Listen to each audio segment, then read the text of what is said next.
All right, so today we're going to be taking a deep dive into this pretty awesome book called Of Mountains and Seas.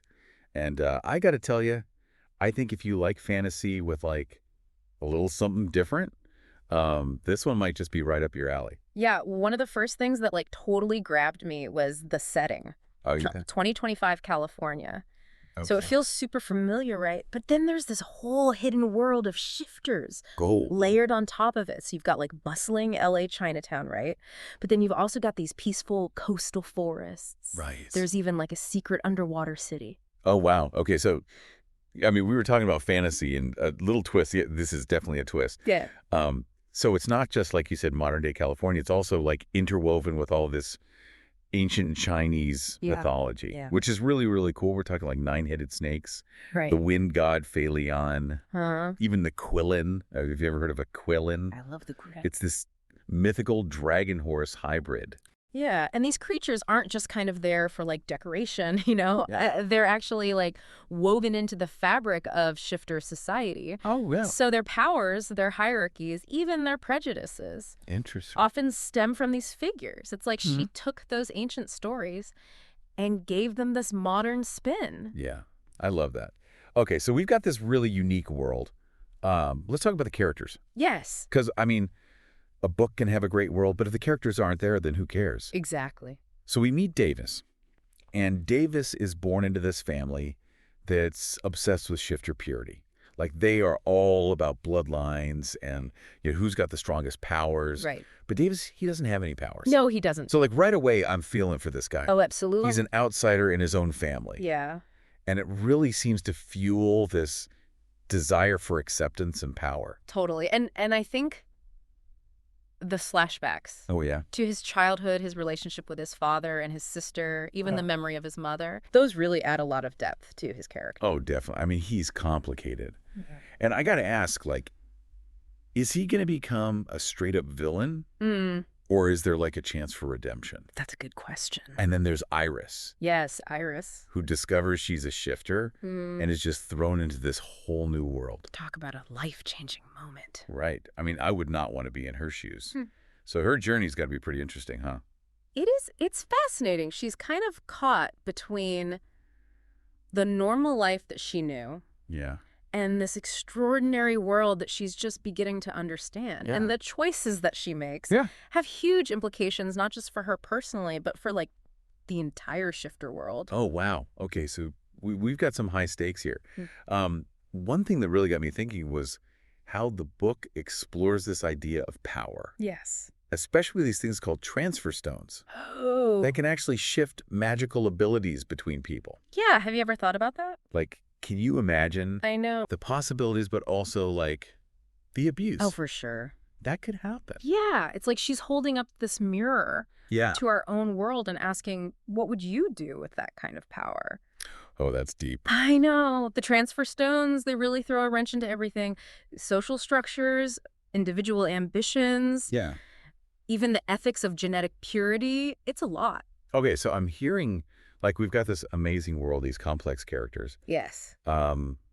This idea of power that is just, like, ripe for exploration. I'm definitely intrigued. I don't know about you, Oh, yeah, me too. but I kind of want to know more about those transfer stones. Okay, yeah. Like, how do they even work? Wow. Is it like a painful process?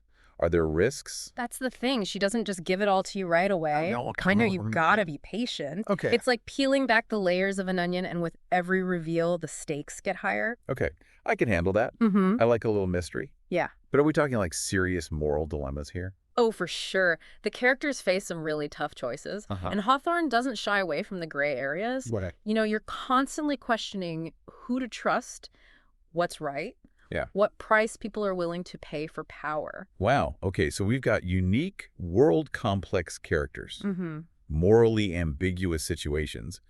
Anything else you think our listeners should know before they dive in? Well, let's just say there are a few twists and turns. Oh, no, you're not going to give me any spoilers, are you? I won't spoil anything, Okay, good. but just know that you're going to be kept guessing until the very end. I was constantly surprised by where the story went. Okay.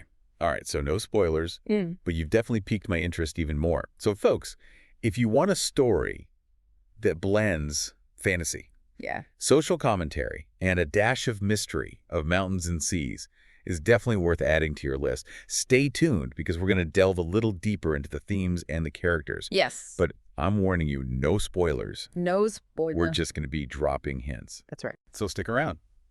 So one of the things that really makes this book so captivating is how she jumps back and forth, Oh, yeah. between the present day Hmm. with Iris like navigating this whole new world and then these like pivotal moments from the past. Yeah, I was going to say those flashbacks Yeah. are so well done. Yeah. It's like you're getting these glimpses of Davis's childhood and like all the struggles that he went through and the events that really shaped who he is. Right. It really makes you wonder, like, was he always destined to go down this dark path? Right. Or could things have been different? It's a good question. And through those flashbacks, we also learn about like the origins of the transfer stones Yeah. and their potential for like both good and evil. Oh, absolutely. We see how even people with good intentions Yeah. can be corrupted by power, Yeah. and how those who crave it often end up losing way more than they gain. Right. There's this one scene that really stuck with me. Okay. It involves Davis's father, Randall's son, Mhm. and this really powerful shifter family, the Baines. Oh, yeah. Randall gets like kidnapped and threatened. Oh, yeah. It's intense. It is. What's really striking about that scene is how it just exposes the cracks within the shifter community. Oh, really? Yeah, like the Baines. Yeah. They're driven by this belief in shifter purity, and they're willing to go to extremes Yeah. to get what they want. It's like his hatred for statics Yeah. and his shame over Davis not having powers. Right. They just blind him to everything else that's going on. It's true. It makes you think about how fear and prejudice can be exploited Yeah. to achieve some pretty messed up goals. Yeah, for sure. And you know those transfer stones we were talking about? Yeah. We discovered that Randall has 2 of them, Oh, wow. and he's been planning to use them against his enemies. Oh. Not just to like transfer power, Yeah. but to actually completely strip people of their powers. That's scary. It's chilling. So it really makes you think, how far is Davis willing to go Right. to get the power that he so desperately craves? Yeah. Is he going to follow in his father's footsteps, Yeah. and use those stones for his own personal gain? Right. Or is he going to choose a different path? It's a good question, and she keeps you guessing the whole time. She does. You're constantly trying to figure out his motives, and you're wondering, is there any good left in him? Yeah. It's what makes him such a compelling character. Oh, he definitely is. Speaking of compelling, let's talk about that boarding school Iris thinks she's going to. Hmm. Things aren't always what they seem, are they? Let's just say that there's a lot more going on beneath the surface. Okay, I won't press you for details. Yeah. But am I getting like red wedding vibes here? You might find yourself questioning everything you thought you knew. Okay, all right. Let's stop there. Yeah. And that's really just the tip of the iceberg with this story. It is. I mean, we're talking secret underwater cities, Yes. a whole cast of new shifters, Yes. some good, some not so good, and a conspiracy that basically threatens the entire shifter world. It's true. I gotta know, though, Yeah. that underwater city, is it as cool as it sounds? I would say it definitely lives up to the hype. Okay. Imagine like a blend of futuristic technology and ancient Chinese architecture, Wow. all submerged beneath the waves. Okay, you're killing me. I gotta read this. I know you do. You got to experience it for yourself. So this book, it's more than just action-packed fantasy, right? Oh, yeah, There's some real depth here. definitely. Hawthorne tackles some really big themes, Power prejudice, the struggle for identity. It's a story that really stays with you long after you've finished reading it. So for our listener, if you're looking for a book that will keep you on the edge of your seat, Yeah. make you question everything, and maybe even keep you up way too late reading, Oh, yeah. Of Mountains and Seas is calling your name. Stay Yeah. tuned, because we're going to dive even deeper. Yes. But just a warning, things are going to get really interesting. That's right. So, we kept mentioning that ancient text, the classic of Mountains and Seas. Yeah. And it seemed like just a cool reference at first. You're right. But as the story unfolds, you realize it's so much more than that. Oh, for sure. It's like a key to understanding the entire shifter world, Yeah. their history, their hidden depths. Yeah. You start to see all these connections between the myths and legends, Right. and the Yeah. text and the powers and the creatures, Yeah. even like the social dynamics of the shifters. It's true. Like those myths aren't just stories, they're like blueprints. Yeah. And I got to say, I kind of geeked out over all the mythological creatures. Oh, that yeah. come to life in this book. Yeah. It felt like a crash course in Chinese mythology, Right? but in the most exciting way possible. Did you have a favorite? Oh, it's so hard to choose. I know, right? Um, the nine-headed snake with its water magic is pretty awesome. Yeah. But I think the Quillen with its fiery aura and its connection to justice, I think that one really captured my imagination. Oh, yeah. The Creeplin's pretty cool. It makes you wonder if maybe those creatures aren't just symbolic, Right. but actually the source of shifter powers. Whoa. Right. Yeah. Like they're these primal forces that shifters can tap into. Oh, that's a really cool thought. And then there's the transfer stones. Yes. They become this huge focal point Yes. as Davis's quest for power just spirals out of control. Oh, yeah. He's manipulating people. He's putting others in danger, all to get his hands on more stones. Yeah, it's a classic cautionary tale Right? about how the desire for power can corrupt even those with good intentions. It's true. And as Davis gains more abilities through the transfer stones, Yeah. his aura actually becomes unstable. Oh, wow. Like he's fracturing under the strain. So it's almost like he's becoming less human with each transfer. Right.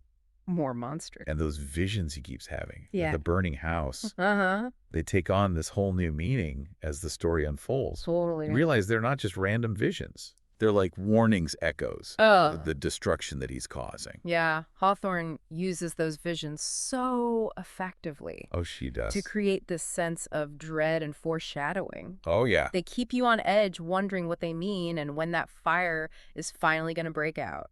And the climax. Oh, man. Talk about a showdown. I know. Davis, consumed by power on the verge of madness, basically tries to take over the entire Shifter Council. He does. But he underestimated one thing, What's that?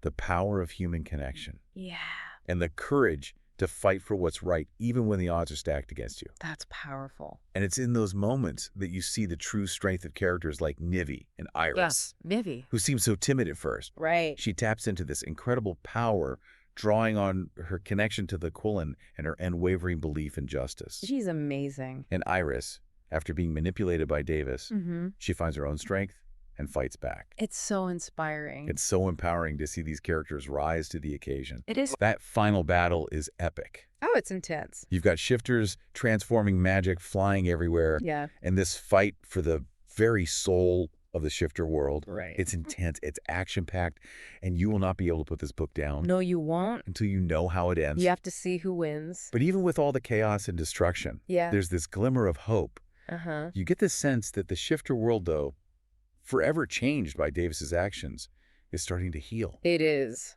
And characters like Nivi and Iris, who have faced their own darkness, they give you reason to believe in a brighter future. They do. It reminds you that even in the darkest of times, courage, compassion, and believing in something bigger than yourself can make all the difference. So true. So as we wrap up our deep dive into Of Mountains and Seas, Yes. we're left with this thought-provoking question for you. Okay. What would you do if you had the power to shift abilities? Would you use it for good, or would you succumb to the allure of power like Davis? That's a tough one. It's a question that makes you think about your own values Yeah. and the responsibility that comes with any kind of power. That's what makes this book so special. Right. It's more than just a thrilling fantasy. It's a story that sticks with you, Yeah. makes you think about the nature of power, the choices we make, Yeah. the impact those choices have on the world around us. So until our next deep dive, keep exploring, Yes. keep questioning, Keep thinking. and most importantly, keep those pages turning.